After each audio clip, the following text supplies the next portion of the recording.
Le liquide brun coulait le long du pelage emmêlé de Rex, s'infiltrant dans les cicatrices qui balafraient son corps tremblant. Le berger allemand à 3 pattes s'était recroquevillé dans un coin de la salle d'examen, pendant que les rires cruels de la docteure Émilie Bertrand résonnaient dans les couloirs aseptisés du centre vétérinaire Saint-Michel à Portland. « Oups !» ricana-t-elle en laissant tomber une canette de soda vide sur le sol immaculé. « Je pensais que ce chien de refuge avait besoin d'un petit rafraîchissement. » Damien Leroux, un assistant vétérinaire à l'allure de sportif de salle de sport, filmait la scène avec son iPhone dernier modèle. « Regardez ça !» Un autre cas désespéré qui se prend une douche au cola. Il zooma sur les yeux dorés de Rex, figé par la peur. Un peu plus loin, Marion Delattre, la réceptionniste, tapait frénétiquement sur son téléphone.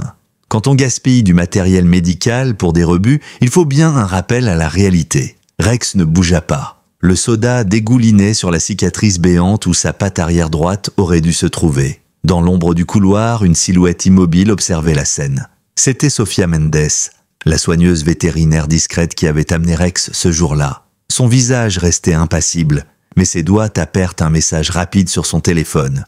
Puis, elle murmura doucement, presque imperceptiblement, « 15 minutes, c'est tout ce qu'il faudra. » Laissez un j'aime et partagez vos impressions en commentaire, en n'oubliant pas d'ajouter la ville depuis laquelle vous regardez cette vidéo. Maintenant, poursuivons l'histoire. Rex n'était pas un chien comme les autres. Son corps marqué par les épreuves racontait une histoire que peu d'humains seraient capables de supporter. 3 ans plus tôt, il avait été sauvé d'un réseau clandestin de combat de chiens dans une zone rurale du Maine. Il lui manquait une patte arrière et son pelage portait les stigmates d'une cruauté inimaginable. Pourtant, dans ses yeux dorés, une lumière persistait, une lueur qui défiait tout ce qu'il avait enduré. Certains le trouvaient intimidant à cause des cicatrices qui zébraient son pelage fauve et noir. Mais ceux qui prenaient le temps de s'en approcher découvraient une âme d'une douceur bouleversante. L'homme qui allait bouleverser le destin de Rex s'appelait Raphaël Marceau. À 45 ans, ce génie discret de la tech et fondateur de Marceau Technologies était l'un des hommes les plus riches du pays. Peu de gens connaissaient son visage tant il cultivait la discrétion, surtout depuis la tragédie qui l'avait frappé 5 ans auparavant. La perte brutale de son épouse et de sa fille unique dans un accident en mer l'avait plongé dans un silence abyssal. Un milliardaire sans attache, prêt à tout abandonner, jusqu'au jour où il rencontra Rex dans un refuge modeste, lors d'une visite qu'il pensait être son dernier acte avant de quitter ce monde. Sofia Mendes, 29 ans, vétérinaire technicienne au centre Saint-Michel, avait une double casquette. Officiellement, elle travaillait comme soignante. Officieusement, elle était aussi la directrice du programme de réhabilitation animale de la Fondation Marceau pour la protection animale. Grâce à son calme, sa rigueur et son dévouement sincère, elle était l'allié idéal pour s'occuper de Rex lors de ses rendez-vous mensuels, tout en préservant l'anonymat de Raphaël. Pour l'équipe du centre, elle n'était qu'une soigneuse ordinaire. Personne ne savait qu'elle travaillait en réalité pour l'un des hommes les plus influents du pays. Le centre vétérinaire Saint-Michel arborait une façade de modernité et de bienveillance. Son hall immaculé, ses équipements dernier cri et son site internet léché lui avaient valu une réputation de prestige dans toute la Nouvelle-Angleterre. Mais derrière cette image lisse se cachait une hiérarchie invisible mais implacable. La docteure Émilie Bertrand, 48 ans, vétérinaire en chef, avait instauré une règle tacite. Les animaux étaient traités selon leurs valeurs. Les races pures avant les croisés, les chiens de concours avant les rescapés. Damien et Marion incarnaient parfaitement cette culture toxique. Damien, 32 ans, utilisait son poste pour alimenter ses réseaux sociaux de vidéos humiliantes. Marion, 26 ans, jugeait les clients selon leurs vêtements, leurs parfums et leurs cartes bancaires. Ensemble, ils avaient transformé le centre en un royaume stérile où des chiens comme Rex n'étaient que des intrus. Ce jour-là, Sofia arrive comme toujours à 14h tapante pour le rendez-vous mensuel de Rex. Le berger allemand avançait avec prudence dans le hall marbré, son allure irrégulière attirant des regards insistants de la part des propriétaires accompagnés de leurs chiens immaculés. Sofia s'était habituée à ces regards, un mélange de pitié et de gêne. Rex, lui, restait indifférent, concentré sur une seule chose, rester près d'elle. Mendes, avec son trépied, encore une fois, lança Marion depuis l'accueil, sans même baisser le ton. La docteure Bertrand est en retard, elle est encore avec le Spitz des Delattre. Tu sais ce que c'est? Les clients premium d'abord. Elle pianota sur son clavier avec ses ongles parfaitement manucurés, affichant un sourire narquois. Nous attendrons. Rex est patient, répondit calmement Sophia, conduisant le chien vers un coin isolé de la salle d'attente. Rex s'assit à ses pieds, ses yeux attentifs parcourant la pièce. Je ne comprends pas pourquoi ils acceptent encore ces cas-là, marmonna une femme habillée en Prada à son mari. Ce chien est terrifiant avec toutes ses cicatrices.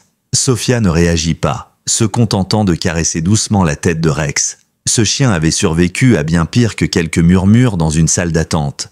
Dans l'arène, on l'avait affamé, battu, forcé à se battre jusqu'à ce que sa patte soit broyée au point de devoir être amputée. Et pourtant, il était là, calme et digne, dans une salle pleine de gens qui ne voyaient en lui qu'un rebut. Après 40 minutes d'attente, un jeune assistant vétérinaire finit par appeler leur nom. Ce n'était pas Damien, heureusement, mais un nouveau stagiaire au regard neutre. Il prit les constantes de Rex avant de les conduire à la salle d'examen numéro 3. « La docteure Bertrand arrivera dans un instant », dit-il d'un ton automatique. Un instant qui s'étira en 20 longues minutes. Puis, sans prévenir, la porte s'ouvrit brusquement. La docteure Bertrand entra sans lever les yeux de sa tablette. Son chignon serré, sa blouse parfaitement repassée, elle incarnait la froideur clinique. « Le chien de refuge », déclara-t-elle sans émotion. « Berger allemand, 3 ans, amputation membre postérieur droit, antécédent de traumatisme. » Elle débitait les informations comme une liste de courses. « Qu'est-ce qu'il a aujourd'hui ? C'est son check-up mensuel et sa séance de kiné, comme noté dans son dossier, » répondit Sophia. Les lèvres de la vétérinaire se pincèrent. Évidemment, encore un rendez-vous perdu pour un cas sans avenir. Elle effleura Rex sans conviction, bâclant son examen. La kiné est occupée avec une urgence. Damien s'en chargera. Comme s'il avait été invoqué, Damien apparut dans l'encadrement de la porte, campé dans ses baskets de marque, ses cheveux en bataille savamment entretenus. Le cabot a besoin de kiné ? Je croyais qu'on avait arrêté de gaspiller des ressources pour celui-là. La docteure Bertrand esquissa un sourire. Apparemment non. Ça, responsable insiste pour qu'on suive le protocole. Sophia sentit le piège. Le regard de la vétérinaire brillait d'un éclat inquiétant. « Je dois récupérer ces documents médicaux dans ma voiture », annonça-t-elle prudemment. « Il y a le compte-rendu de sa dernière analyse sanguine. Je reviens tout de suite. » La docteure Bertrand acquiesça avec une douceur forcée. « Prenez votre temps. On va faire plus ample connaissance avec votre protégé. » Sophia hésita. Chaque fibre de son être lui criait de ne pas le laisser seul. Mais elle devait prévenir Raphaël. Quelque chose dans l'air était plus malsain que d'habitude. « Je serai de retour dans moins de 5 minutes », affirma-t-elle en fixant la vétérinaire droit dans les yeux. Dès que Sophia franchit le seuil, l'atmosphère de la pièce changea. Rex le sentit immédiatement. Il se plaqua contre la table d'examen, son souffle devenant plus court, plus irrégulier. Damien s'approcha, son téléphone déjà en main. « Regarde-moi ça !» Des cicatrices partout, une patte en moins, et pourtant on dépense des milliers pour le traiter comme s'il s'agissait d'un chien de concours. Sa voix dégoulinait de mépris. Marion passa la tête par la porte, attirée par l'odeur familière de la cruauté. C'est bien le chien dont Sophia est folle ? Celui qu'elle traite comme le golden champion des moraux ? La docteure Bertrand, silencieuse, traçait doucement l'une des cicatrices profondes de Rex avec son ongle manucuré. Une épave ? Et il prend la place du chiot des Lefebvre. Damien leva son téléphone. « Dis cheese, le club. Je pense que le hashtag charité ratée ferait un super hashtag. » Rex ne bougea pas, ses oreilles rabattues, son regard figé. Il n'aboya pas, il ne grogna pas. Il faisait ce qu'il avait appris dans les arènes. Endurer, endurer toujours. « Tu sais ce qui rendrait cette vidéo encore plus virale ?» lança Damien avec un sourire pervers en jetant un œil vers le bureau de la vétérinaire. Une canette de soda, à moitié pleine, trônait là, à côté de l'ordinateur. Le regard de la docteure Bertrand suivit le sien. Un rictus glacial déforma ses lèvres. « Tu as raison, Damien. Ce cabot mérite bien un peu de fraîcheur. » Elle saisit la canette, la souleva lentement. « Après tout, il faut bien hydrater nos patients. » Et sans une once d'hésitation, elle renversa le contenu de la canette sur la tête de Rex. Le liquide gluant et sucré coula sur ses cicatrices, trempa son museau, s'infiltra dans son pelage rêche. Il ne bougea pas, le souffle court, le regard rivé à la porte. Et c'est à ce moment précis que Sophia réapparut. Elle s'arrêta net sur le seuil, figée. La scène devant elle était presque surréaliste. La docteure Bertrand, toujours la canette inclinée dans la main, Damien filmant avec un large sourire, et Marion, les doigts frénétiques sur son téléphone. Un silence glaçant s'abattit, brisé seulement par le goutte-à-goutte du soda tombant sur le sol et le halètement saccadé de Rex. « Qu'est-ce que vous avez fait ?» demanda Sophia, sa voix étrangement posée, comme si la colère avait été comprimée au point de devenir de l'acier. La docteure Bertrand fut la première à réagir. Elle reposa la canette, jouant l'innocence. « Un accident. Le chien m'a surprise. J'ai renversé ma boisson sans faire exprès. » Elle attrapa un essuie-tout, épongeant à peine le pelage trempé du chien. « Il a vécu bien pire dans ces vieux refuges de non ?» ajouta-t-elle avec un sourire narquois. Sophia ne répondit pas à la provocation. Elle s'agenouilla auprès de Rex, murmura des mots doux et vérifia soigneusement son état. Rex ne bougeait pas. Ses yeux dorés, pourtant, étaient ancrés aux siens, comme s'ils attendaient que le monde redevienne sûr. Quand elle fut certaine qu'il n'était pas blessé, Sophia se releva, son téléphone en main. « Vous savez, j'ai travaillé ici presque 1 an. J'ai observé, j'ai noté, j'ai filmé, tous les commentaires moqueurs, tous les retards imposés aux animaux des refuges, toutes les négligences déguisées en protocole. Mais aujourd'hui, vous avez fait une erreur monumentale. » Damien ricana. « Tu vas nous dénoncer à la SPA ? Vas-y. » Le beau-frère de la docteure Bertrand siège au conseil vétérinaire de l'État. Personne ne bougera. Sophia regarda sa montre. « Je ne vais pas vous dénoncer. Ce n'est plus nécessaire. D'ici... » Elle vérifia l'heure. « D'ici 13 minutes, vous comprendrez. » Marion leva les yeux au ciel. « Ouh, on a peur. Dans 13 minutes, quoi ? Le chien se transforme en loup-garou ?» Sophia rangea calmement son téléphone. « Vous venez de verser du soda sur l'un des patients les plus importants que cette clinique ait jamais traité. Et dans 13 minutes, son propriétaire sera ici. » La docteure Bertrand éclata d'un rire méprisant. « Son propriétaire, une bénévole fauchée qui pleurniche pour qu'on garde ses chiens cassés en vie, je tremble. » Elle agita ses mains avec exagération. « Nettoyez-le, je vous le conseille vivement. Vous voudrez qu'il soit impeccable quand Monsieur Marceau arrivera. » Le nom eut l'effet d'un électrochoc. Un tressaillement presque imperceptible traversa le visage de la vétérinaire. « Marceau ? Pas... Si. Ce Marceau-là, » confirma Sophia en regardant sa montre. 12 minutes. Damien baissa légèrement son téléphone, mais il filmait encore. « Elle bluffe, » murmura-t-il. Pourquoi Raphaël Marceau posséderait-il un clébard de refuge ? Sophia s'agenouilla de nouveau, prenant des lingettes médicales pour nettoyer doucement le chien. Rex se blottit contre sa jambe. 11 minutes, je vous conseille de réfléchir à ce que vous allez dire. La docteure Bertrand reprit contenance. C'est ridicule. Même si ce chien appartenait à Raphaël Marceau, ce n'est qu'un peu de soda, rien de grave. 9 minutes, répondit Sophia sans lever les yeux. Et ce n'était pas un accident, c'était délibéré, filmé. Elle indiqua le téléphone de Damien d'un mouvement de tête. Cette vidéo que tu es si pressé de poster fera une excellente preuve. Damien coupa précipitamment l'enregistrement. Marion, elle, avait perdu son sourire. Ses yeux passaient nerveusement de Sophia à la docteure Bertrand. « Preuve de quoi ?» siffla cette dernière, la voix un peu plus aiguë. « Une maladresse pendant un examen ?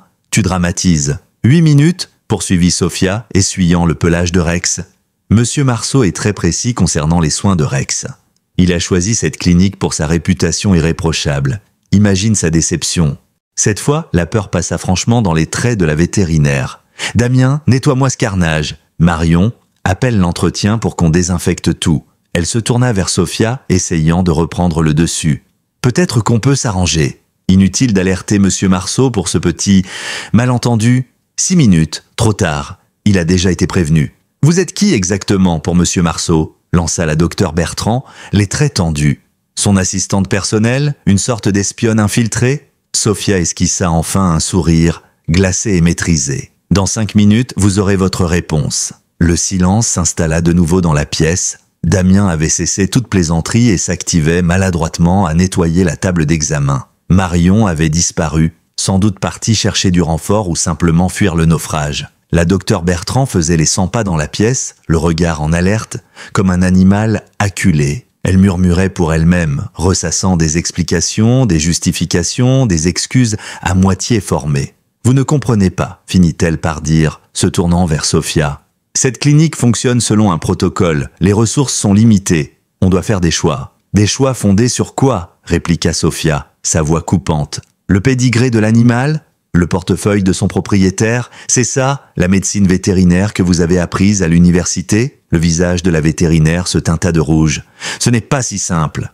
Il faut prioriser, c'est une réalité. 3 minutes, annonça Sophia. Rex était propre maintenant, ou du moins autant que possible sans un véritable bain. L'odeur sucrée du soda persistait encore, mais son pelage avait retrouvé un semblant de dignité.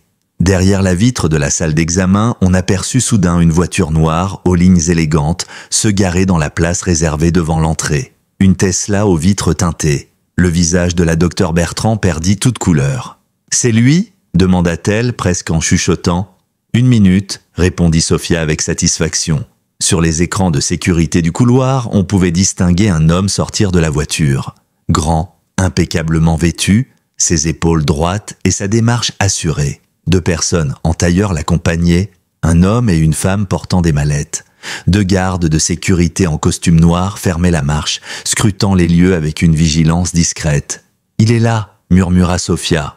Au loin, on entendait la voix stridente de Marion tentant d'accueillir les nouveaux venus. Des talons claquèrent sur le carrelage, des pas se rapprochèrent, lents, contrôlés, inéluctables. La porte s'ouvrit, et Raphaël Marceau entra. Il n'avait même pas besoin de parler pour imposer sa présence.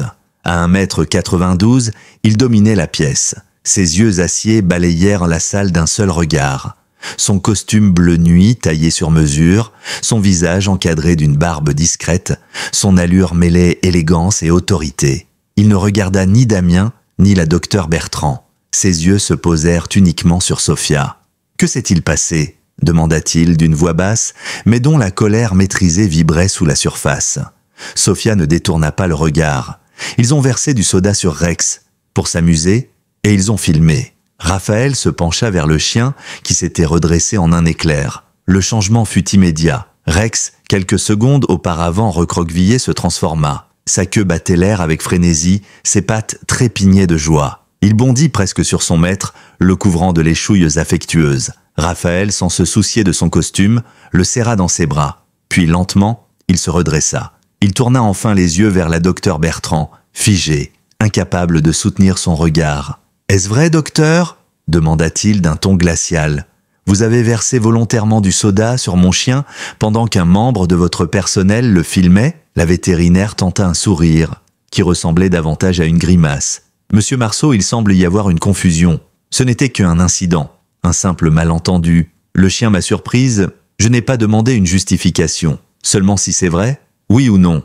Raphaël ne haussa pas la voix. Il n'en avait pas besoin, son calme était 1000 fois plus dangereux. Les 2 juristes qui l'accompagnaient s'étaient positionnés discrètement de chaque côté de la pièce. Les gardes, eux, restaient à l'extérieur, bloquant toute sortie. Damien s'avança, les mains en l'air, son téléphone rangé. C'était une blague, un délire qui a mal tourné, on n'a jamais voulu faire de mal. « Montrez-moi la vidéo », ordonna Raphaël sans même le regarder. « Je l'ai supprimée », répondit Damien précipitamment. « C'était de mauvais goût, j'en ai pris conscience. » L'avocate sortit un document de sa mallette. « Monsieur Leroux, la suppression d'une preuve dans ce contexte constitue une obstruction. Mais ne vous inquiétez pas, notre service technique peut récupérer ce fichier. Dès que nous aurons confisqué votre téléphone dans le cadre de notre enquête. » Le teint de Damien vira au gris. « Confisqué ? Mais vous ne pouvez pas faire ça. » « En réalité, si, » répondit Raphaël toujours calme. « En tant qu'actionnaire majoritaire du groupe médical Altea, propriétaire de cette clinique, j'ai autorité pour déclencher une enquête interne. Et votre contrat de travail, que vous avez signé, stipule que toute communication liée à l'entreprise, même sur appareil personnel, peut être examinée. » La docteure Bertrand recula d'un pas comme si elle découvrait soudain l'étendue du désastre. Majoritaire, mais le groupe Altea est dirigé par un fonds privé. Altea fait partie de mes holdings, docteur. Je possède des parts dans de nombreux établissements médicaux, notamment dans les réseaux vétérinaires les plus réputés pour leur excellence et leur compassion. Le dernier mot claqua dans l'air comme une gifle. Marion était revenue, sa tablette tremblante entre les mains. « Docteur, l'entretien est en route, et j'ai reporté le rendez-vous des Moreau. » Elle se figea en voyant Raphaël. Ses yeux s'écarquillèrent, la reconnaissance l'envahissant. « Mademoiselle Delattre, n'est-ce pas ?» fit Raphaël, se tournant légèrement vers elle. « Peut-être pouvez-vous expliquer pourquoi vous avez posté des photos de mon chien accompagnées de commentaires dénigrants sur les réseaux sociaux. » Marion se tourna vers la vétérinaire espérant un soutien. Mais celle-ci avait pâli, silencieuse. « Sophia, dit Raphaël en se tournant vers son employé, son ton enfin un peu plus doux, emmène Rex à la voiture, Adrien l'attend, il veillera sur lui. » L'un des agents de sécurité s'avança pour les escorter. Sophia s'inclina légèrement et guida Rex hors de la pièce. Le chien ne tremblait plus. Il avançait fièrement à ses côtés. Lorsqu'ils furent de partis, Raphaël se tourna de nouveau vers le trio. Il attendit que la porte se referme. Puis, très lentement, il déclara « Je devais visiter cet établissement aujourd'hui à 16 h. L'objectif était de finaliser un don de 100 millions d'euros pour l'agrandissement du centre. Une aile entière dédiée à la réhabilitation animale, la plus grande de la côte Est. » La docteure Bertrand émit un bruit étranglé. Damien et Marion étaient pétrifiés. J'ai choisi ce lieu pour sa réputation, pour les recommandations de vos clients les plus fortunés. Ce qu'ils ont oublié de mentionner, ce que j'ai découvert grâce au rapport de Sophia, c'est votre politique implicite. Ce système discriminatoire qui favorise les chiens de race au détriment des rescapés. Il marqua une pause. Et ce que vous avez fait à Rex aujourd'hui, ce n'était pas un incident isolé. C'était le sommet d'une culture toxique. La docteure Bertrand tenta une dernière fois de se défendre. Sa voix était plus faible, mais elle persistait. « Monsieur Marceau, je vous assure que nous fournissons les meilleurs soins possibles à tous nos patients. Mais il faut comprendre, les ressources sont limitées. On doit parfois faire des choix difficiles. Épargnez-moi ça », coupa Raphaël d'un ton tranchant. « Depuis 6 mois, Sophia a documenté chaque négligence que vous avez dissimulée. Chaque commentaire moqueur, chaque dossier médical où un animal jugé peu rentable a reçu un traitement inférieur. » L'avocat aux cheveux poivre et sel ouvrit sa mallette et en sortit un épais dossier. Nous avons rassemblé de nombreuses preuves de pratiques discriminatoires, notamment des témoignages d'anciens employés, des facturations frauduleuses envers des refuges et des plaintes systématiquement ignorées. « C'est absurde !» protesta la vétérinaire, mais sans grande conviction. « Nous sommes l'hôpital vétérinaire le plus respecté de toute la région. Votre conseil d'administration est réuni à cet instant même, » répondit Raphaël. « Contrairement à vous, ils savent reconnaître les conséquences juridiques et financières d'un tel scandale. Même votre beau-frère au conseil vétérinaire ne pourra pas vous sauver cette fois. » Damien, en sueur, recula jusqu'à la table d'examen. « Regardez, j'étais juste un exécutant. J'ai suivi les règles établies. Je n'ai rien décidé moi-même. » L'avocate blonde le fusilla du regard. « Vos réseaux sociaux racontent une autre histoire. 67 publications se moquant d'animaux de refuge, 14 vidéos présentant des animaux en détresse que vous qualifiez de crises hilarantes, et plusieurs messages privés envoyés à des collègues d'autres cliniques plaisantant sur les rebuts qui volent des créneaux utiles. » Marion pleurait silencieusement. Le mascara coulait le long de ses joues. « J'ai des prêts étudiants, » murmura-t-elle. « Je peux pas perdre ce travail. » Raphaël ne la regarda même pas. « Vous auriez dû y penser avant de participer à l'humiliation d'être vulnérable qui vous faisait confiance. » Il désigna les 3 fautifs du regard. « Vous êtes tous les 3 renvoyés, avec effet immédiat. La sécurité vous accompagnera pour récupérer vos affaires et vous serez interdit d'accès à toutes les structures du groupe Altea. » La docteure Bertrand tenta un dernier acte de résistance. Elle se redressa, croisant les bras, comme pour se raccrocher à son ancienne autorité. « Vous ne pouvez pas faire ça. J'ai un contrat. Je porterai plainte pour licenciement abusif. »« Faites donc, » répondit Raphaël avec un sourire glacial. « J'ai hâte de présenter nos preuves devant un tribunal. Et je suis certain que la presse se fera une joie de relayer chaque détail sur la façon dont le Centre Saint-Michel a traité les animaux qu'il prétendait sauver. » L'énergie sembla se vider de la vétérinaire d'un coup. Ses épaules s'affaissèrent. Pour la première fois, elle paraissait réellement abattue, brisée. Elle leva les yeux vers Raphaël. « Pourquoi faire tout ça? C'est juste un chien. » Les traits de l'homme se durcirent instantanément. Rex n'est pas juste un chien. Mais même s'il l'était, même s'il était le plus banal des animaux, le moins remarquable, il mériterait tout de même d'être traité avec respect et compassion. 2 choses que vous semblez incapable de comprendre.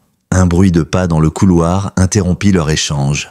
Un homme aux cheveux argentés entra dans la pièce, suivi de 2 collaborateurs. Raphaël se tourna vers lui, le saluant avec une certaine gravité. « Docteur Fournier, merci d'être venu aussi vite. » Jacques Fournier, fondateur historique du Centre Saint-Michel et président du conseil d'administration, avait l'air accablé. « Raphaël, j'ai reçu ton message. Est-ce que tout cela est vrai? » « Malheureusement, oui. Et les preuves sont irréfutables. » Le regard du vieux médecin se posa sur la docteure Bertrand. Il semblait peiné, trahi. « Émilie, comment as-tu pu? C'est moi qui t'ai choisi pour me succéder. Je croyais que tu partageais ma vision, que tu plaçais tous les animaux au même niveau de dignité, pas uniquement ceux des familles fortunées. » Elle ne répondit pas.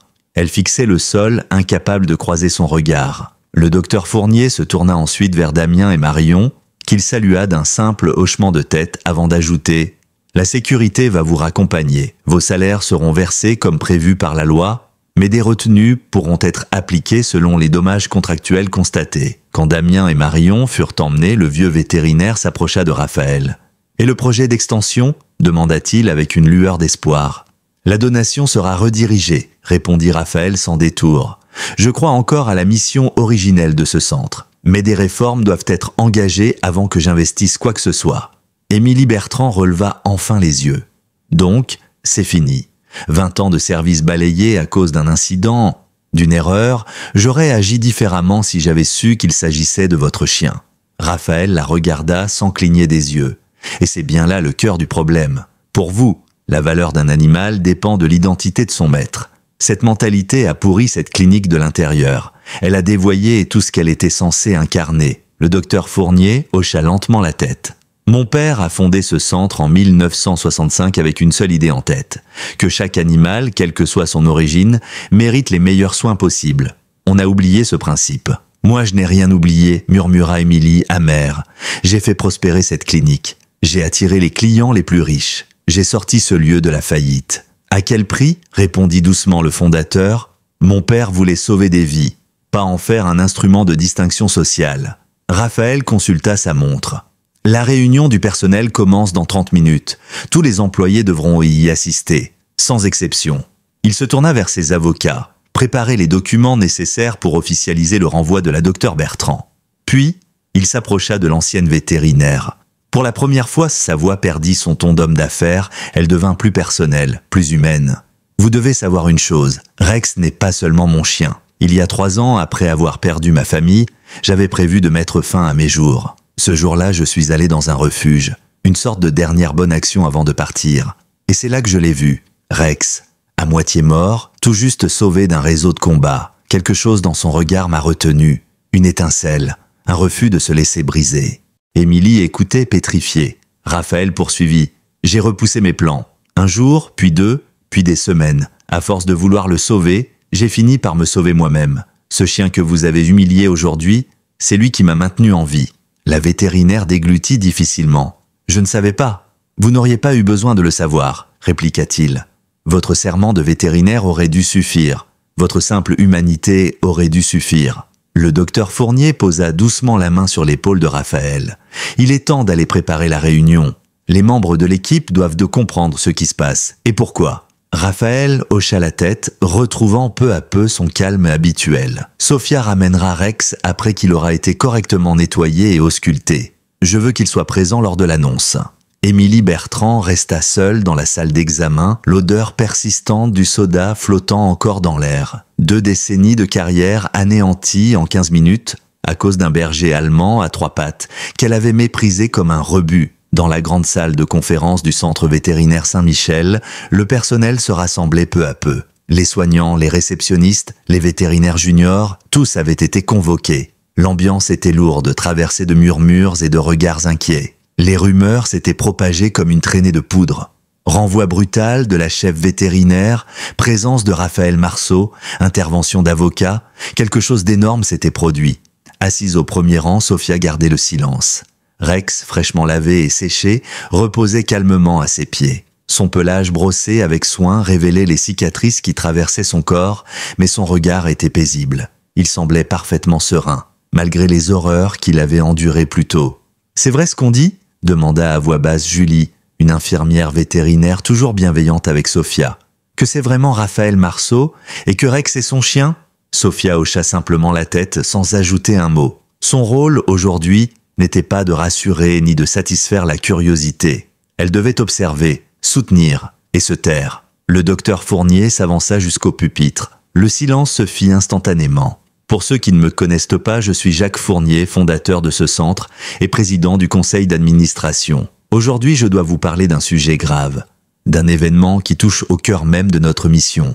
Il laissa le silence s'installer. Quand j'ai créé ce centre, il y a plus de 40 ans, j'avais une vision. Offrir des soins vétérinaires d'exception à tous les animaux, peu importe leur race, leur apparence ou la richesse de leurs propriétaires. Aujourd'hui, cette vision a été trahie. Un frisson parcourut la salle. Le docteur Fournier poursuivit, son regard balayant l'assistance. Ce matin, un patient a été maltraité délibérément parce qu'il a été jugé moins digne qu'un autre. Parce qu'il était un chien de refuge, amputé, marqué. Ce patient s'appelle Rex. Des murmures se levèrent dans la salle. Certains baissèrent les yeux. D'autres hochaient la tête comme s'ils attendaient depuis longtemps que la vérité éclate. Ce qui rend cette affaire encore plus importante, reprit le vétérinaire d'un ton grave, c'est que ce chien appartient à monsieur Raphaël Marceau. Tous les regards convergèrent vers l'homme qui se tenait debout à côté du pupitre. Certains le reconnurent alors. Le milliardaire discret, connu pour sa philanthropie, mais dont la vie privée était entourée d'un silence farouche. Raphaël prit place au pupitre. La salle se tut aussitôt. Mon nom est Raphaël Marceau. Beaucoup d'entre vous me connaissent de réputation peut-être, mais peu savent quoi que ce soit de ma vie personnelle. Aujourd'hui, je vais partager avec vous quelque chose d'intime.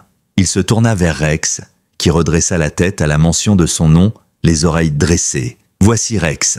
Il y a 3 ans, il a été sauvé d'un réseau de combats clandestins dans une ferme abandonnée près de la frontière. Il avait été affamé, battu et mutilé. Il avait perdu une patte. Il devait être euthanasié le lendemain. Un silence pesant tomba sur la salle. L'émotion montait. Ce jour-là, j'étais dans une obscurité profonde. J'avais perdu ma femme et ma fille dans un accident. Je ne voyais plus de raison de continuer à vivre. Ma visite au refuge devait être mon dernier acte, une manière de faire un don, d'avoir un dernier geste de bien. Et puis j'ai vu Rex. Sa voix resta calme, mais son regard brillait d'une douleur contenue. Il avait le regard d'un survivant, un regard qui disait « Je suis toujours là ». J'ai repoussé ma décision d'un jour, puis d'un autre. En me battant pour lui, il m'a offert une raison de rester, une raison de me lever le matin. Ce chien m'a sauvé. Plusieurs membres du personnel essuyaient discrètement leurs yeux. D'autres restaient figés, bouleversés par la sincérité du témoignage. Aujourd'hui, Rex est bien plus qu'un simple animal de compagnie. Il est mon compagnon, mon confident, mon roc. Et malgré tout ce que les humains lui ont fait, il n'a jamais cessé de faire confiance, d'aimer. Il fit signe à Sophia, qui se leva avec Rex et le conduisit jusqu'au pupitre. Le chien s'y installa sans crainte, tranquille. Le public pouvait voir ses cicatrices, sa patte manquante, mais aussi l'intelligence calme de son regard. Ce qui s'est produit aujourd'hui n'est pas un cas isolé. C'est le résultat d'un système, d'une culture où les animaux sans pédigré sont considérés comme moins importants. Sophia va maintenant vous présenter ce que nous avons découvert. Sophia s'approche calmement du pupitre, son visage empreint de sérieux. Elle prit une tablette et la connecta à l'écran géant derrière elle. Celui-ci s'allume aussitôt, révélant une frise chronologique méticuleusement construite. Durant les 6 derniers mois, j'ai observé et documenté les pratiques internes du centre. J'ai relevé 47 cas distincts où des animaux de refuge ont reçu des soins retardés ou de moindre qualité par rapport à ceux appartenant à des familles infortunées. Elle fit défiler des captures d'écran, des graphiques, des extraits de dossiers. Le temps d'attente moyen pour un animal adopté dans un refuge était 3 à 4 fois plus long que pour un chien de race avec pédigré. Des médicaments génériques étaient systématiquement prescrits à ces animaux alors que les tarifs facturés restaient équivalents à ceux des traitements de pointe. La salle était suspendue à ces mots. Certains visages affichaient de la stupeur, d'autres de la honte. Les preuves défilaient, implacables, des échanges internes entre personnels, des comparaisons de facturation, des témoignages d'anciens collaborateurs. Une infirmière vétérinaire se couvrit la bouche, bouleversée en reconnaissant l'un de ses anciens patients parmi les photos. Sophia conclut sobrement « Cette inégalité de traitement n'est pas seulement immorale, elle trahit notre serment, notre vocation, notre humanité. » Raphaël revint au pupitre pendant que Sophia reprenait place. Ce qui me bouleverse le plus, ce n'est pas que ces choses aient eu lieu, c'est qu'elles soient devenues normales, qu'une culture entière se soit construite sur l'humiliation silencieuse de ceux qu'on jugeait moins importants. Il regarda les membres de l'Assemblée, un à un, ses paroles pesant comme des pierres. Je suis venu ici aujourd'hui pour annoncer un don de 100 millions d'euros destiné à la construction d'un nouveau centre de réhabilitation dédié aux animaux victimes de traumatisme. Un murmure d'étonnement parcourut la salle. Ce projet comprenait des installations de pointe, des programmes de recherche et un parcours de formation spécialisé pour les soignants. Le centre Saint-Michel devait devenir une référence nationale dans la prise en charge des animaux rescapés. Il marqua une pause, regardant autour de lui. Ce don est désormais suspendu. La stupeur laissa place à un silence épais, brutal. On pouvait sentir le poids du désenchantement. Plusieurs membres du personnel s'échangèrent des regards paniqués. L'avenir de ce centre dépend de sa capacité à revenir à ses principes fondateurs. Raphaël tourna la tête vers le docteur Fournier qui reprit brièvement la parole. Dès aujourd'hui, toutes les priorisations de soins se feront uniquement selon les urgences médicales, plus selon le statut du propriétaire, déclara-t-il. Un comité de suivi des cas complexes sera mis en place pour garantir l'égalité de traitement. La transparence sur la facturation sera instaurée et les anciens protocoles seront réévalués. Des murmures nerveux traversèrent la salle. Raphaël leva la main pour ramener le calme. « Je sais que certains parmi vous ont suivi des consignes, que vous avez été pris dans une culture installée avant même votre arrivée. Cette réforme n'est pas une chasse aux sorcières, c'est une chance de redémarrer. Celles et ceux qui souhaitent sincèrement participer à ce changement sont les bienvenus. Ceux qui préfèrent rester dans l'ancien système sont libres de partir. » Rex s'était recouché au pied de son maître, le regard serein. Sa présence, apaisante, semblait offrir un contraste saisissant avec la tension encore palpable dans la pièce. « J'aimerais maintenant annoncer une nomination, » reprit Raphaël. « Sofia Mendes sera désormais la directrice des services de réhabilitation. Elle a non seulement la compétence technique, mais surtout l'éthique et la force morale que ce poste exige. » Sofia écarquilla légèrement les yeux, surprise. Ce n'était pas prévu. Raphaël croisa son regard et lui adressa un léger signe de tête. Elle comprit. Il avait toujours eu cette intention. Le docteur Fournier reprendra, à titre temporaire, la direction médicale de l'établissement, en attendant le recrutement d'un nouveau chef vétérinaire, ajouta-t-il. Tous les membres du personnel suivront une formation obligatoire sur les principes éthiques et le soin aux animaux traumatisés. Puis son regard se durcit. Quant à la docteure Bertrand, à Damien Leroux et à Marion Delattre, ils ont été licenciés pour faute grave. Leurs agissements seront signalés au conseil vétérinaire pour évaluation. Leur avenir dans cette profession ne me concerne plus. Il laissa planer le silence. Mais qu'on soit bien clair, toute récidive de ces pratiques, quel que soit l'auteur, sera traitée avec la même rigueur. Il s'arrêta un instant, puis reprit. Il y a quelque chose qu'a dit la docteure Bertrand. Plus tôt, elle m'a demandé pourquoi je m'emportais autant pour juste un chien. Tous les regards étaient fixés sur lui. Il inspira profondément. C'est précisément cette phrase qu'il faut éradiquer. Il n'y a pas de simple chien, de simple chat ou de simple animal. Chacun d'eux est un être vivant capable de douleur, de joie, de peur, de confiance. Et chacun mérite nos meilleurs soins, quelles que soient ses cicatrices. Rex leva la tête comme pour approuver, puis reposa son museau sur ses pattes. Autour de lui, le silence était total. Même ceux qui s'étaient montrés indifférents jusqu'ici semblaient ébranlés. Raphaël désigna doucement son chien. « Regardez Rex. Par les standards classiques, c'est un chien brisé. Il lui manque une patte, son corps est marqué.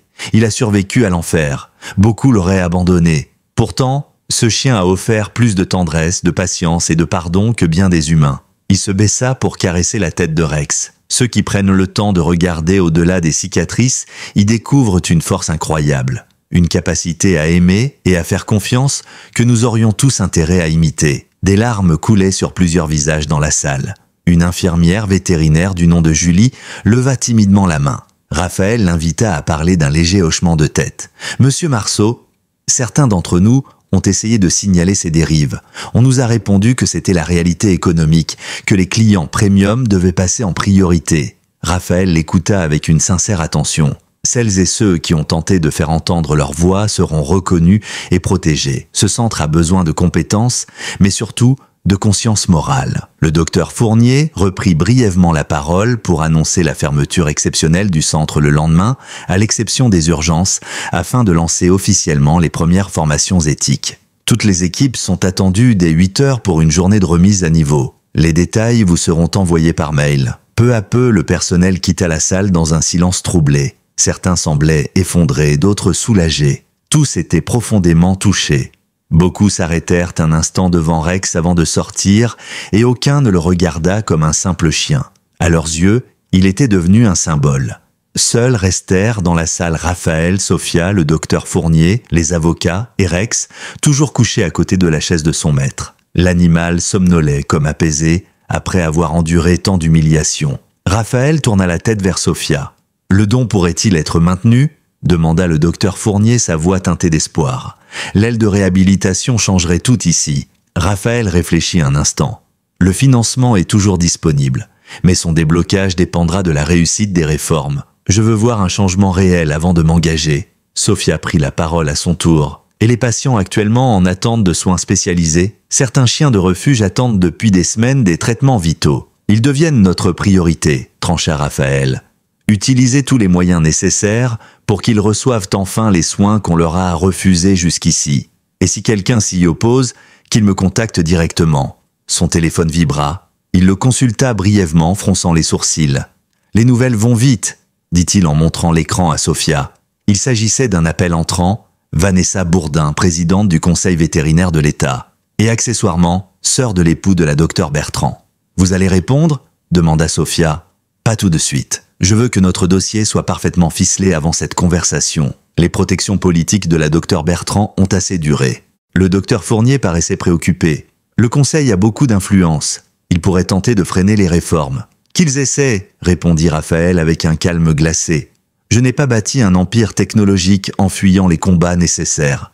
Et celui-ci est l'un des plus importants de ma vie. » Il baissa les yeux vers Rex qui ouvrit un œil, fidèle et confiant. « Après tout, j'ai un excellent guide moral juste ici. » Plus tard dans la soirée, Sophia brossait doucement le pelage de Rex dans la salle de bain du vaste appartement de Raphaël, niché au cœur du quartier historique de la ville. Le chien semblait avoir retrouvé sa sérénité. Son regard était vif, sa queue battait doucement le sol. Il paraissait oublier avec une facilité désarmante les violences subies quelques heures plus tôt. « Tu as été si courageux aujourd'hui » murmura-t-elle. « Plus que tous ceux qui t'ont blessé. » Rex répondit d'un petit coup de langue sur sa main, ses yeux brillants de cette sagesse silencieuse que seuls les animaux possèdent. Sophia avait travaillé avec des centaines d'animaux de refuge, mais jamais aucun ne l'avait bouleversé comme Rex. Il incarnait à lui seul tout ce qu'elle croyait sur la résilience, la guérison et la bonté retrouvée. Des pas résonnèrent dans le couloir. Raphaël apparut visiblement épuisé mais soulagé. Il s'agenouilla sans hésiter à côté de son chien. « Comment il va ?» « Parfaitement bien. Aucun traumatisme physique. Et son moral est intact, » répondit Sophia. « Mieux que les humains, j'imagine. » Raphaël esquissa un sourire. « Le conseil vétérinaire est divisé, mais les preuves sont solides. Une réunion d'urgence a été convoquée pour demain matin. » Il dénoua sa cravate, laissa tomber sa veste sur une chaise. Le poids de la journée semblait enfin l'atteindre. « Vous allez vous battre ?» demanda Sophia, même si elle connaissait déjà la réponse. « Certains combats méritent d'être menés, quel qu'en soit le prix. » répondit Raphaël en caressant la tête de Rex. Certains liens ne peuvent de pas être oubliés. Sophia comprit alors que pour Raphaël, ce dossier n'était pas seulement une croisade pour les animaux maltraités. C'était une manière d'honorer ce chien qu'il avait ramené à la vie, de s'assurer qu'aucun autre animal ne subirait les mêmes souffrances sous les mains de ceux censés les guérir. Alors qu'elle quittait la pièce pour laisser Rex se reposer, Raphaël l'arrêta doucement d'un geste. « Il y a quelque chose que vous devez savoir. » J'ai consulté aujourd'hui le dossier complet de la docteure Bertrand. Il contient un élément inattendu, quelque chose qui explique peut-être, sans l'excuser, son comportement. Sophia se figea. Il y a 8 ans, son fils a été attaqué par un berger allemand. Un chien recueilli après une saisie judiciaire. Les blessures étaient graves. L'enfant a gardé des séquelles physiques importantes. Le chien venait, selon le rapport, d'un réseau de combat comme Rex.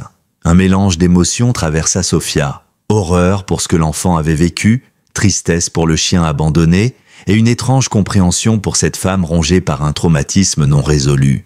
Le traumatisme se propage comme des ondes, dit Raphaël d'une voix basse. Il brise tout sur son passage, jusqu'à ce que quelqu'un ait le courage de l'arrêter. Les 2 semaines qui suivirent furent intenses. Le centre vétérinaire Saint-Michel, en pleine restructuration, fonctionnait sous la direction intérimaire du docteur Fournier, revenu aux commandes avec une détermination tranquille mais ferme. Chaque jour, il parcourait les couloirs, observant les interactions, interrogeant les procédures, reprenant en main chaque détail du fonctionnement du centre. Sophia, de son côté, prit officiellement ses fonctions de directrice de la réhabilitation animale. Sa première mission fut simple, passer en revue tous les cas en attente. Pas seulement les urgences médicales, mais aussi les animaux de refuge qui avaient été relégués en bas des listes, parfois pendant des semaines, pour des raisons purement administratives. Elle reprit personnellement contact avec chaque association partenaire, assurant que désormais plus aucun animal ne serait traité comme un cas secondaire.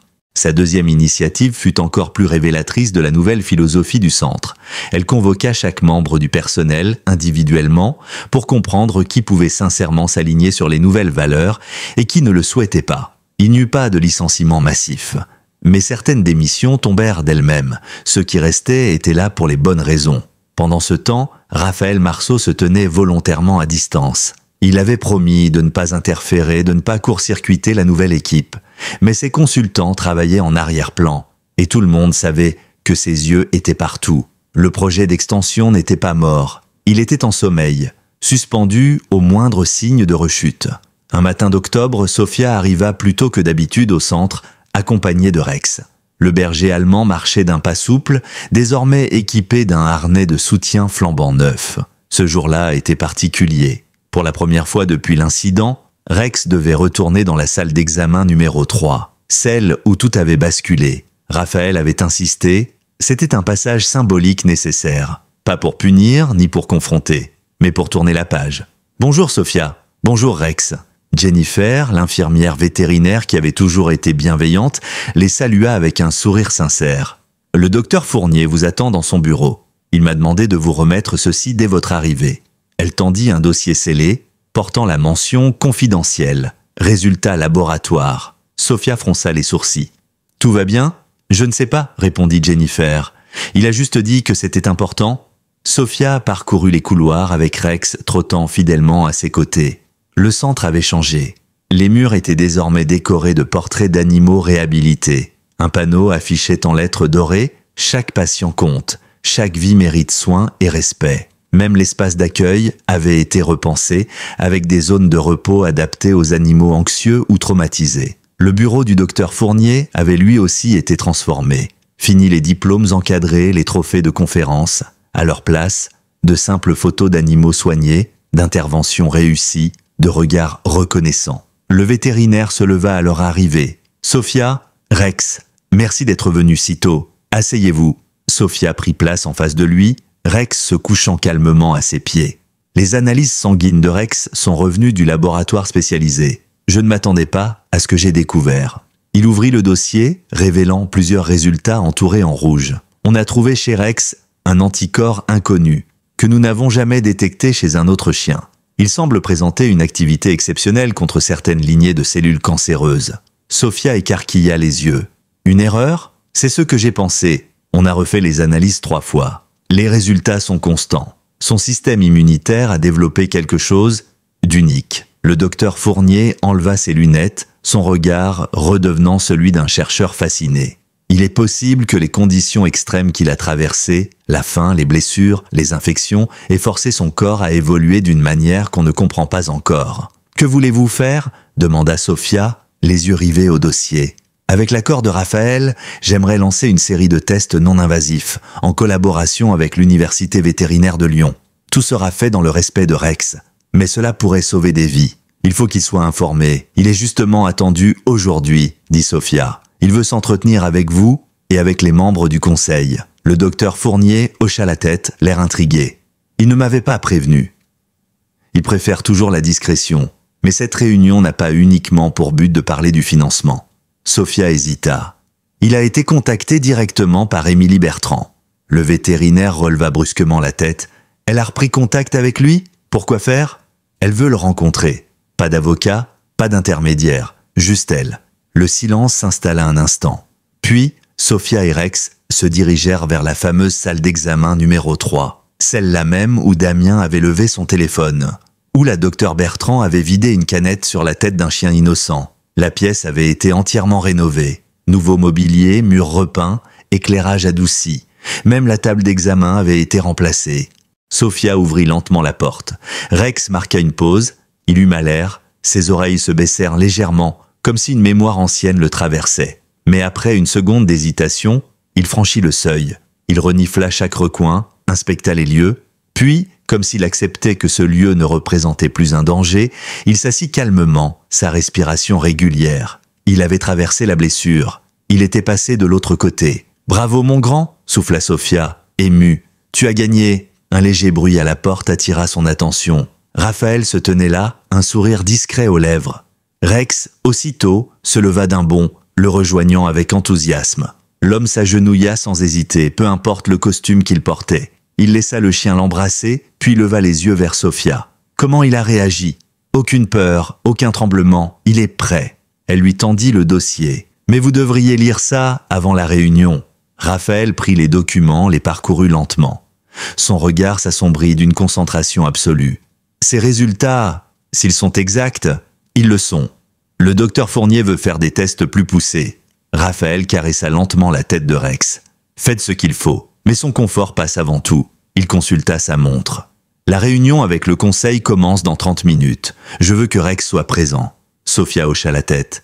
Il est prêt, et moi aussi. La salle du conseil du centre Saint-Michel n'avait jamais été aussi tendue. Autour de la grande table en bois massif, les membres du conseil, mécènes, vétérinaires expérimentés, représentants des institutions locales, discutaient à voix basse. Tous savaient que cette réunion ne serait pas comme les autres. À la tête de la table, Raphaël Marceau observait le silence ambiant avec un calme implacable. Rex était couché à ses pieds, son pelage impeccablement brossé, son harnais ajusté avec soin. À sa droite, le docteur Fournier. Un peu plus en retrait, Sophia, concentrée mais prête à intervenir si besoin. Puis la porte s'ouvrit. Émilie Bertrand entra, seule. Fini le tailleur de luxe. Fini le maquillage impeccable. Elle portait un chemisier gris, simple, un pantalon sombre, ses cheveux tirés en arrière, sans artifice. Mais le changement allait au-delà de son apparence. Son attitude avait changé. Plus de fierté affichée. Elle avançait lentement, humblement, les épaules basses, le regard droit, mais sans provocation. Elle s'arrêta devant le conseil et inclina légèrement la tête. « Merci de m'accorder cette dernière opportunité. » Raphaël fit un signe vers la chaise vide au bout de la table. Elle s'assit, ses doigts entrelacés sur ses genoux. Elle prit une inspiration lente, puis commença. « Je sais que rien de ce que je dirai aujourd'hui ne me rendra mon poste. Ce n'est pas mon but.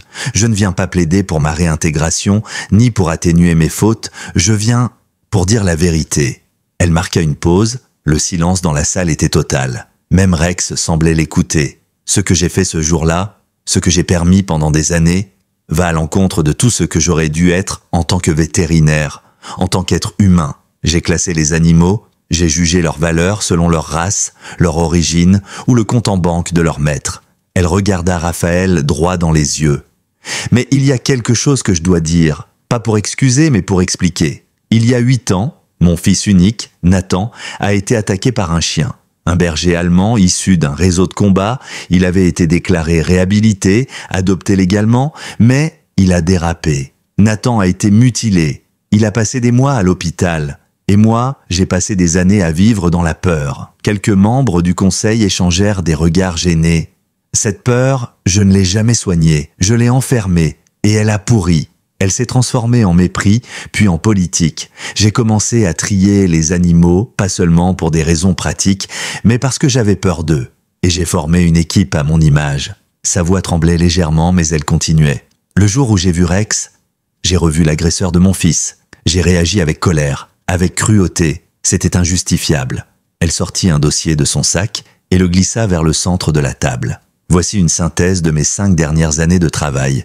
J'y ai recensé chaque cas où mes décisions ont été influencées par mes biais, chaque animal mal classé, chaque soin injustement reporté. J'y ai joint ma déclaration officielle à l'ordre vétérinaire dans laquelle je reconnais mes torts et renonce volontairement à mon droit d'exercer en attendant leur jugement. Le conseil resta silencieux. Raphaël fixa un instant le dossier sans l'ouvrir. Émilie se tourna ensuite vers Rex. Il l'observait calmement. Pas un grognement, pas un mouvement hostile. Elle s'agenouilla lentement, posant sa main sur le sol, paume ouverte vers lui. « Je n'ai pas le droit de te demander pardon, mais je veux que tu saches que tu as changé quelque chose en moi. Tu m'as forcé à affronter ma douleur, à regarder ce que j'étais devenu.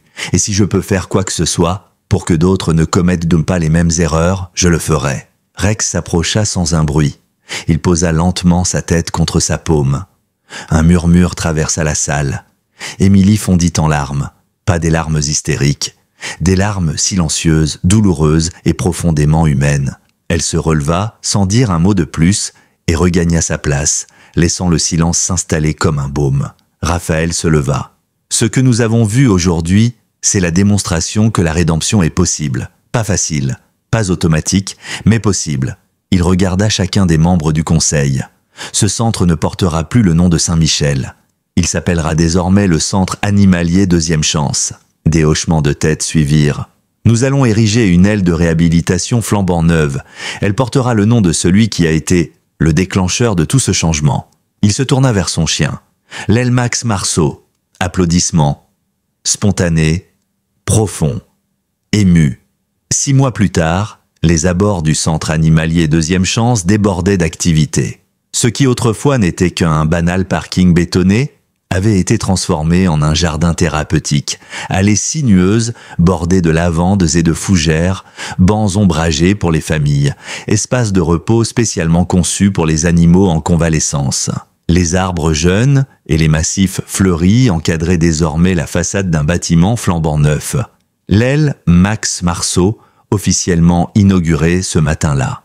Les médias étaient présents en nombre.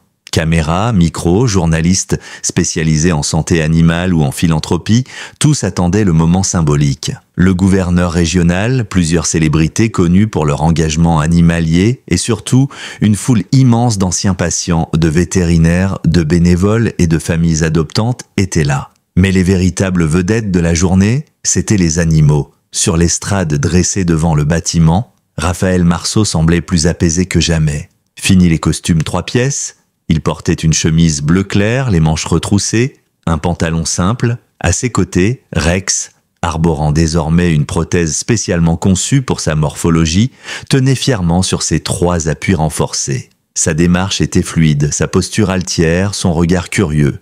Il observait la foule sans crainte, comme s'il comprenait qu'on célébrait bien plus qu'un simple bâtiment. Raphaël prit la parole, sa voix grave et claire couvrant facilement le brouhaha des journalistes. Il y a 6 mois, ce centre avait perdu son chemin. On avait laissé s'installer une culture qui classait les êtres vivants selon leur race, leur beauté ou la richesse de leurs propriétaires. Aujourd'hui, nous ne célébrons pas seulement un nouveau bâtiment. Nous célébrons un retour aux fondamentaux. À cette vérité essentielle, chaque vie a une valeur, chaque blessure mérite un soin. Et parfois, ceux qui ont le plus souffert sont aussi ceux qui ont le plus à offrir. Des applaudissements éclatèrent, sincères et nourris. Derrière lui, l'aile Max Marceau brillait au soleil du matin. Ligne moderne, baie vitrée donnant sur les jardins, symbole gravé en hommage aux animaux rescapés. L'intérieur, conçu sur mesure, intégrait des salles de soins adaptées aux animaux traumatisés, des équipements dernier cri pour les prothèses, des modules de thérapie comportementale et même des espaces pour les familles adoptantes en phase d'intégration. À sa droite, Sofia Mendes observait la foule avec une émotion discrète. Désormais directrice clinique de tout le centre, elle avait mené la transformation d'une main ferme, mais toujours dans l'ombre. À ses côtés, le docteur Fournier, dont le rôle de conseiller médical s'était pérennisé au fil des mois. Sa sagesse, sa connaissance du terrain et sa sérénité avaient guidé les nouvelles générations de vétérinaires à adopter une pratique plus humaine et moins élitiste. Raphaël reprit « J'aimerais vous présenter quelqu'un dont le parcours incarne cette idée de seconde chance. » Il désigna un petit stand sur le côté de l'estrade. « Voici Damien Lecourt, notre nouveau responsable du programme de sensibilisation communautaire. » Le silence se fit, intrigué. Puis, Damien monta sur l'estrade. Presque personne ne le reconnut immédiatement. Fini les cheveux gominés, le regard arrogant et les vêtements griffés. Il avait changé, physiquement, mentalement, dans son énergie même. Il salua Raphaël avec gratitude avant de prendre place à sa table où il allait coordonner les visites éducatives et les campagnes dans les écoles. Le parcours de M. Lecourt n'a pas été sans faute, reprit Raphaël. Mais après son départ, il a choisi de se confronter à ses erreurs. Il a commencé par nettoyer des chenils à la main, sans être payé, dans les refuges municipaux. Puis il a proposé des ateliers pour enfants sur le respect des animaux. Je l'ai rencontré à nouveau et j'ai vu en lui, non pas un coupable à punir, mais un homme qui avait sincèrement changé. Le regard de Damian croisa celui de Rex. Il s'inclina très légèrement, comme pour s'excuser à nouveau. Le chien resta calme, sans hostilité, et tourna la tête comme s'il acceptait ce geste. De la même manière, poursuivit Raphaël, mademoiselle Marion Descamps a rejoint notre équipe administrative. Elle coordonne aujourd'hui notre programme de bénévolat. Il montra l'entrée, où Marion, plus discrète que jamais, aidait à guider les visiteurs. Ses gestes étaient précis, attentionnés. Elle salua poliment une famille avec un enfant handicapé. puis guida un petit chien borgne vers le coin repos. Elle a reconnu ses erreurs. Elle a demandé pardon à ceux qu'elle avait blessés. Et surtout, elle a agi, jour après jour, pour regagner la confiance qu'elle avait perdue. La foule applaudit à nouveau, cette fois avec davantage d'émotion. Les secondes chances ne concernaient pas que les animaux. Ces histoires nous rappellent ça, que le changement est possible, que la rédemption existe, que la transformation est à la portée de ceux qui la désirent vraiment. Un mouvement attira les regards vers le fond de l'estrade. Une femme s'avança lentement, tenant un petit arbre en pot entre ses bras. C'était Émilie Bertrand. Son apparence avait changé, elle aussi. Les cheveux courts, le visage plus marqué, elle semblait porter le poids de ses fautes, mais aussi celui d'un profond engagement nouveau. Elle posa le pot sur une petite table, puis se tourna vers la foule. « Je ne mérite pas d'être ici, dit-elle d'une voix franche, mais je suis venue pour offrir ce que je peux. Cet arbre, un jeune métaséquoia, est un symbole de ce que je veux laisser derrière moi. Ces arbres peuvent vivre des siècles, et j'espère que celui-ci rappellera aux futures générations qu'il est toujours possible de grandir, même après avoir fait du mal. » Elle se tourna vers Rex. Le chien, calme, s'approcha d'elle. Il tendit la tête sans peur, elle s'agenouilla et il posa doucement son museau contre sa paume. Elle pleura librement. Ce geste simple et naturel était le plus grand des pardons.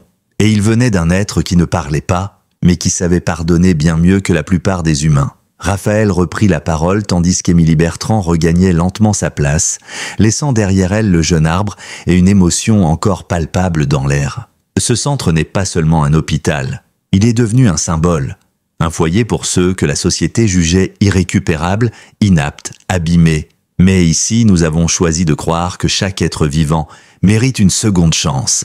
Il se tourna vers les soignants qui l'entouraient. Plusieurs d'entre eux avaient amené des animaux réhabilités, prêts à être présentés au public. L'un après l'autre, ils montèrent sur l'estrade.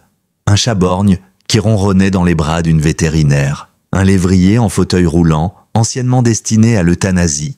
Un pitbull croisé à la gueule couturée, aujourd'hui chien de lecture dans une bibliothèque pour enfants dyslexiques. Des survivants, des héros silencieux, des miracles sur pattes. Puis Raphaël s'agenouilla près de Rex, caressant doucement son crâne. Enfin, je voudrais partager une dernière nouvelle.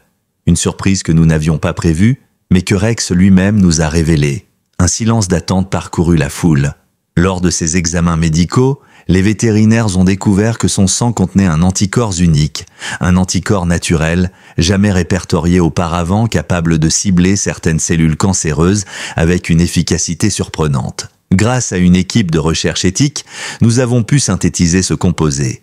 Les premiers essais cliniques vont débuter le mois prochain à l'hôpital pédiatrique de la ville où Rex officie déjà comme chien thérapeute. Des exclamations de surprise, puis un tonnerre d'applaudissements éclatèrent. Le destin de ce chien, jugé autrefois irrécupérable, allait peut-être sauver la vie d'enfants atteints de cancer. Mais Rex ne sembla pas s'en soucier. Il remua la queue puis se coucha tranquillement au pied de son maître, comme s'il disait « Je ne fais que ce que j'ai toujours fait ». Raphaël caressa sa tête et murmura « Ce centre, cette équipe, ces animaux, tout cela est né d'une blessure. Mais ensemble, nous avons transformé cette douleur en force. » Il leva les yeux vers la foule. « C'est cela le cœur de Deuxième Chance. Ce n'est pas un slogan, c'est un engagement, celui de voir au-delà des cicatrices, de croire en la reconstruction. » Puis il s'agenouilla et attacha un petit mécanisme au harnais de Rex. Une paire de ciseaux fixés à sa prothèse.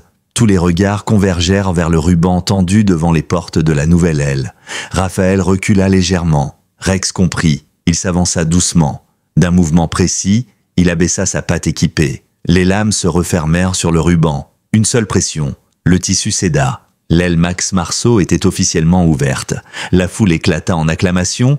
Les enfants vinrent toucher Rex, sous la supervision des bénévoles. Certains pleuraient, d'autres souriaient, mais tous comprenaient qu'ils avaient assisté à quelque chose de plus grand qu'un simple événement d'inauguration. Ils avaient vu ce que signifiait vraiment la rédemption. En retrait, Raphaël, Sophia et le docteur Fournier observaient les visiteurs affluer. Dans le jardin, Émilie Bertrand planta son jeune métaséquoia sous la supervision de Kyle, réintégré en tant que jardinier thérapeutique, et de Marion qui disposait des pierres décoratives autour du tronc. Ce qui avait commencé comme une humiliation, une blessure, un acte cruel, s'était transformé, grâce à la détermination d'un homme, à la loyauté d'un chien et à la conscience retrouvée d'un centre vétérinaire en un mouvement de fond. Une transformation profonde. Raphaël regarda Sophia. « Vous savez, j'ai perdu une famille, mais aujourd'hui j'en ai retrouvé une autre, et je compte bien ne plus jamais la laisser se briser. » Elle hocha la tête, émue. « Et Rex ?»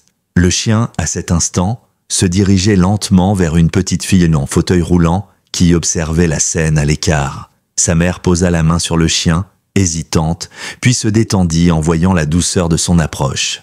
La petite fille lui tendit la main, effleura son pelage, et un sourire illumina son visage. C'était peut-être son premier sourire depuis longtemps. « Rex », répondit Raphaël, un léger sourire aux lèvres, « continue de faire ce qu'il a toujours su faire, offrir de l'espoir. » Le soleil atteignait son zénith. Dans le jardin, les éclats de voix, les rires d'enfants, les pas feutrés des animaux en rémission et les discussions passionnées des soignants dessinaient un tableau vivant. Une communauté nouvelle, fondée non sur le prestige ou l'argent, mais sur une vérité universelle. Il n'existe pas d'être vivant indigne d'être sauvé. Le centre Deuxième Chance portait bien son nom. Et dans le regard doré de Rex, dans la main tremblante d'un enfant posé sur sa tête, on pouvait lire la leçon la plus importante de toutes, que les blessures n'effacent pas la valeur, que les cicatrices racontent des victoires, et que parfois, le plus grand acte de courage, c'est simplement de faire à nouveau confiance. Parfois, ceux qui sont les plus brisés portent en eux les plus grands trésors. J'espère que cette histoire vous a touché. Abonnez-vous à la chaîne pour ne pas manquer les prochaines. Laissez un like et partagez vos impressions en commentaire, en nous disant également depuis quelle ville vous nous regardez. À très bientôt pour une nouvelle histoire.